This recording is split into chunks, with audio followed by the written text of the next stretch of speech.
What's up, family? This is your man, not your boy. Go black to Africa. All right. Hey, we got us a brother right here from Namibia. For those who don't know, I'm in Windhoek, capital. Brother, please introduce yourself. My name is Cliff, AKYC, you see, from Namibia, 35 years of old. Okay. 35 years old. Okay. 35 years old, yes. No problem. Hey, it's all good. It's all good. So, Cliff, I'm here in Namibia, man. And loving the weather. Yeah. Love the city, man. Lovely. Lovely city and all that right there, man. Please share with the folks, man, where, are you from the city here? Where are you from? Give us a little background on you so people can get a little familiar with some of the folks here. Yeah, so I am from, I'm not from the central Namibia, I'm from northeast Namibia. If you look at the map of Namibia, we say Namibia is like this. So there's this arm that is sticking out. So this is the Caprivi Strip. So that's where I come from, close to Victoria Falls. It's just about an hour, 30 minutes, 2 hours drive. Okay. So I'm originally from that area of the country. Okay. Yeah. Now, is it a tribal area? Do y'all have a name for folks up there or anything like that in the area or region you're from? So in my area, we have a lot of different tribes. So you wouldn't really say Oshuambo area, no. So they changed it now to the Zambezi region. We have lots of different tribes within that area. Okay. So I am a Subia from that area. We have about 5 different dialects. Oh, yeah. okay. So really, people speak different languages and so forth. So it's not really a specific tribe in that area, but different ethnic groups in that area. So it's really quite rich as well. Is it? Yeah. Okay. Okay. Yeah. Now, you know what's surprising to me is that being here in Windhoek, the city, that's a German name, isn't it? That's a German name. And I ask people, I'm like, when y'all gonna change that name? Are there talks out there maybe of changing that name, man, to an African name or what have you? Or? Not really specifically on the name of the city, but there's been a couple of changes in terms of street names, in terms of, you might have heard of street names being changed. Of course, the name of the city, Windhoek, is a German name, but there were other names that this place used to be called before it was named Windhoek. What was it called? So, for example, the people that used to live here, the Nama, they would call it Kaiham. I can't pronounce it. It's a clicking language. Kaiham, yeah. I can't pronounce it. And over Herero people that used to live here, they call it Ochoemise, which means a place of smoke. Okay. So different names, but really negotiation or discussion about changing it to another name. It hasn't been done so far yet. Other towns they've changed other towns like Ludritz, down in the south, changed the name, but people still struggles to call it the local name, which is okay. So, man, that's interesting. So there are some cities that they have changed the name, yes, and all that there. But as far as the capital here, not yet. Not yet. Not yet. Not yet. So, for example, where I come from, it used to be called the Caprivi Strip, but now it's changed to the Zambezi region because we have the Zambezi River running on top of the region. So of course there are names that are easy for people to really catch up, especially if they change the name. But other names, it's just for formalities that we've changed the name, but people still use the old name. Okay. So I think it's the same applies when it comes to our capital city as well. Yeah. Yeah. Okay. Yeah. All right. So now, this region, this country right here, I'm just stepped foot into where the population is about, I'm told, is like, it's more foreigners that are here, more on the Europeans, those who came from the South, maybe South Africa. Yeah. And I've been told that, there's been settlement for a long time of Europeans that's been here. How is the relationships? Is there any smoldering resentments and stuff that's going on here? Because I went over to the, would you call the heroic area? Or is that what they call the heroic area? Showing the fighters for their independence and stuff like that. Yeah, the Heroes Eka, It's what it's called, okay. Yeah. We coming from the West, we are coming back to the motherland. Yeah. Trying to get out of that Western, racism type of thing. What is the pulse? What is the relationship with the African that's here with the other foreigners? I would say with Namibia, this is one of the things why I love this country, really. I wouldn't go anywhere. I would say we have really done quite well when it comes to integrate within different ethnic groups, different race and so forth. So compared to other countries which I wouldn't name, now we are doing really better. We have integrated well. That's why everything seems to be working here. Probably you might have realized in the city how clean it is, how things looks to be organized. There is not much of frictions. There has been in the past, of course, you can't say there's absolutely nothing. Right. But in the past, they have been here and there. You'll hear, someone was kicked out of a bar because he was from a different race, because he was from a different tribe. But the government really has also tried by means to make this very difficult. That if someone does that, of course, they would be called to books. So we have worked really well with other different Europeans, different South Africans, and so forth. So we are really doing quite well at the moment. Okay. Yeah, compared to other countries, really. Okay. Nice. Yeah, there's not much of, you'll hear in other countries where there are some farm attacks, for example. Here people try to live in harmony, try to live in peace. You will hear these things once in a while. But it's not some common occurrences, things that happens every now and then. So now I understand there are very prominent Africans that are here. You know, there is a great, strong middle class that's here. You know, Africans here, they own property, they own land, they own, and it's not like that, you know, that the minority of those foreigners here own everything, that you all own, if not more, here in your own country than they do. Somehow I would disagree with that just slightly. I would say, I'm throwing that out there. Okay. It may not be that way. It may not be that way. Most of Africans here really own this communal land. Where you live together with families and forefathers and so forth, cousins and uncles and so forth. But we have Europeans here that have big farms. A family of 4 that would have huge acres of land. Of course, it's not balanced. The government has tried to do things like willing buyer, willing seller, where these people can sell these parts of farms to locals or to black Namibians. But it's really hard because people don't have money to buy these lands. And it's really quite costly. And people are unable to buy these lands. And to be honest, it's not as bad as in other countries, but I would say most part of the land are owned by Europeans, really, to be honest. So it is, okay. It is here as well. Okay. Now, but does it feel like you all are being boxed in, that you're having not the opportunity to advance? Is there, you know, you're young, all right? You said you're 35. 35.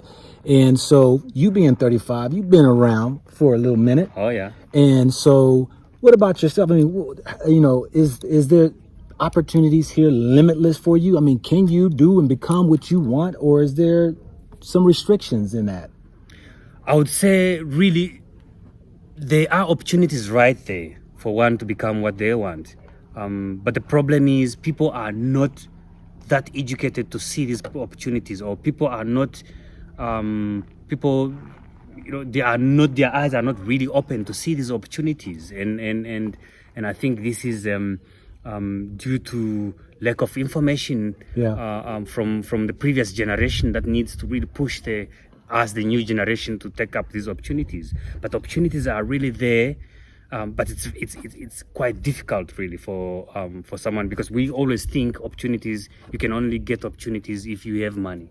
So that's some of the other I think limiting factors, where people think that you can only do things if you have money, really. So but opportunities are quite there. It's just that it's hard for people really to pick out what is it to do, you know. Now I hit you with some hard questions. Yeah, here, but you know, this is just his own opinion. Yeah, this is my own opinion. You know, everybody has their own opinion because he's got his own experience, and everybody has their own life experiences. So, so I want everybody to keep that in mind, because I know that you know, there are people who watch my channel, and you know, a lot of people bank on interviews of what people perceive things to be, and as well as my own opinion, to where they decide they want to come visit or not, And I'm gonna say it's a very peaceful place. I haven't had any issues and all that right there.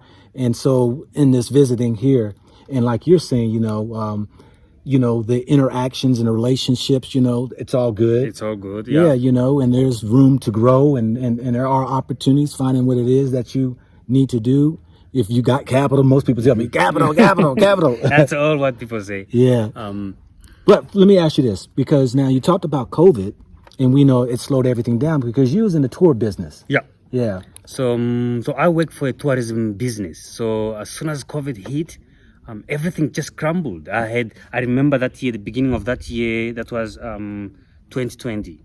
The beginning of that year, I looked at my calendar and I looked at things that I had to do during the year. Everything was just quite a lot. I had to travel to South Africa. I was supposed to travel to Cape Town. I was supposed to travel to Botswana. All of a sudden, within a week, everything just crumbled. And for people that are in tourism, lots of people lost their job. A lot of people. Lots of people lost their job. And fortunately enough, the company that I work for, the owner really tried by all means to try to keep everyone together, to say, okay, let's try to save the company at the same time, not throwing everyone out of the company by cutting off our salary and things like that. So we had to really take a punch, cutting off salaries here and there, to also try to really make sure that the company survive if things come back to normal, that we can try to do things. But that for me, it was something that I've never seen in my life. Things change like this. It was just really saddening. Yeah. Well, the beautiful thing is that being 35, now you can say you walked a block. Yeah. Because when you get up in age, you start to say, I say I've been around the block a time or two. Yeah. And that's been able, now when you see that there's a shift that happens in our economies, or we see there's a shift that happens in your life that is very tragic, that you got something now you can walk away from a gain of experience. Because it caused a change in you, which took you onto a course of doing what? Yes. So I was stressed, really. I was just at home, not used to being at home, used to travel all the time, going to lodges, going to different countries. All of a sudden I was stuck at home, not doing anything, really stressed. And I thought to myself, what should I do being at home the whole time? And something just came to my mind that I can actually start a YouTube channel. So I thought to myself, one day my uncle asked me to get for him a car from a garage. And then all of a sudden I thought to myself, as I was driving the car, I was like, I can actually talk about this car, put it on the internet and tell people about cars, And I started with my old car. It's a 17 years old car. And I thought to myself, it's an old car, but as long as I have a cell phone, I can go and take a video of it, talk about it, and share it with other people. And all of a sudden I had subscribers coming one by one, people commenting on Facebook and all that. And I thought to myself, actually this is something that I can actually do. And people were willing to give me their cars. Friends and family, they were saying, oh yeah, you can actually talk about my car, there are other things and I only realized that a lot of people really drive cars without not knowing much about them. And people were telling me, oh, I actually have been driving this car for a couple of years and I didn't know that this button does this. And it's good that now you're talking about it. And that was fascinating for me, and I kept on going. And that's one of the things that there is good in bad. Every time we say, oh, the situation is bad, there is something that can come out good from the situation. And this, for me, it's something that came out from a bad situation, that I was stressed just at home. and all of a sudden, I'm doing something that was quite fun, and I'm still doing it. And so, you just started your channel how long ago? I started my channel, that's actually about a year ago now. But you became more active with it. More active with it. Sometimes I was down, feeling that there's nothing happening. Subscribers also quite tough to get. And sometimes I beat myself down and feel like there's nothing happening here.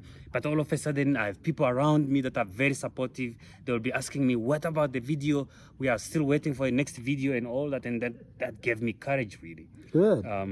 So it's quite good. Because you're at about 400 subscribers right now. I have 400, to be exact now, I think it's 401 subscribers now at the moment. I was celebrating a few days ago when I reached 400. So for me, that's a milestone, really. It's very, very difficult in this to people, to attract people. There's lots of people that produce content out there, but it's very difficult to attract people to you. Yeah. But slowly, by the support of other YouTubers, Namibian YouTubers, it's really quite good. Yeah. I'm quite happy, pleased, really. Well, I think you're doing a very important thing. And, you know, I think that what you were saying behind COVID, which I try to share with people, is that it caused creativity to come out of you. Yeah. It caused you to start to think about what is this that I could be doing while I'm sitting at home doing nothing. Yes. Because we are not a people to sit around and do nothing. Everything that you see, everything you touch, as long as it's not rooted in or walking on legs or flying, we created it. We created it. We've created it. So, you know, so it's a beautiful place to be. And I will share with you is this, you know, allow time to present itself to you in the growth of your channel. Oh, yeah. You know, I've had people tell me, you got to collab with this person. You got to collab with this person. You'll get like 200,000 subscribers. You collab with that person. I'm like, no. I don't want 200,000 subscribers overnight. That's more work for me. That's more emails to answer. That's more problems I got to deal with. Yeah. I'm at a great place, and that is, I have no expectations, and that's what I would say to you. You know, have no expectations. You know. Yeah. It's exactly what I've done so far. I've told myself I'm doing this for fun. Yeah. I don't really have to pressure myself. Of course, I need to keep consistency, but at the same time, I have to gradually get there. Yeah. I can't just jump to say. Of course, there are lots of other YouTubers in Namibia that have lots of followers. But taking it gradually, I think everyone has to take it gradually and earn it. Yeah. So just as you were advising here that producing content and being consistent before we started filming, and that's really important. That's one of the things that I've been telling myself, that I'll just keep on being consistent, producing content bit by bit, and keep on knocking, and one day people will keep on clicking, and then that keeps on growing. Yeah.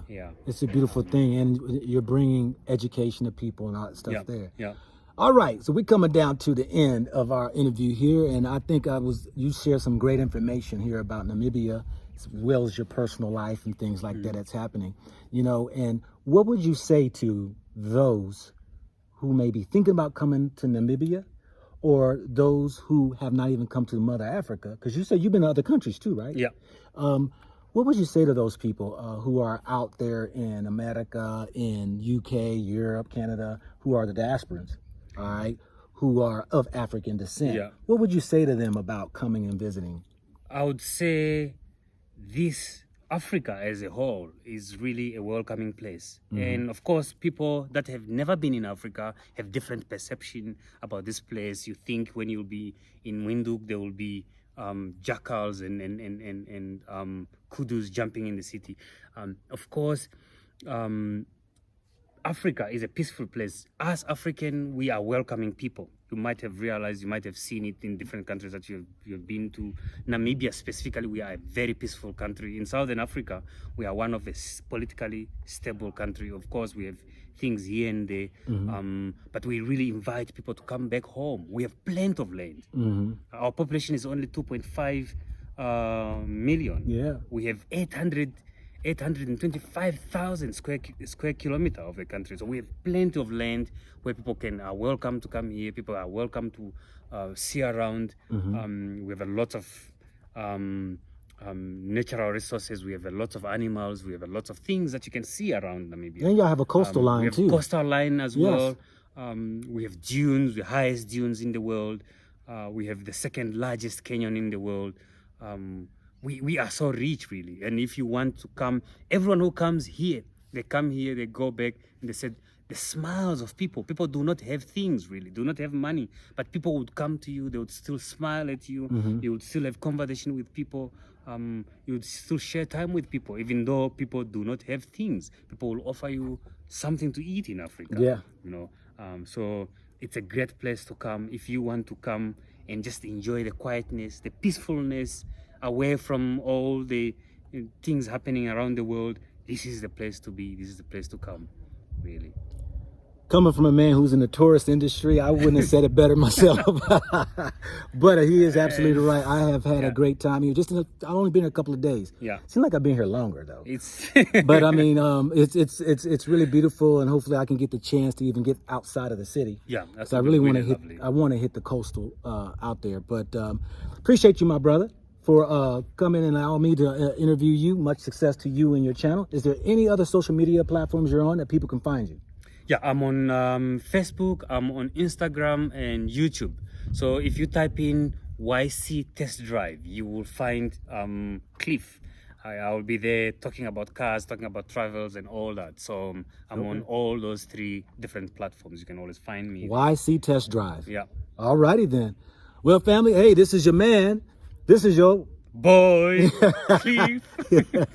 Go Black to Africa. All righty.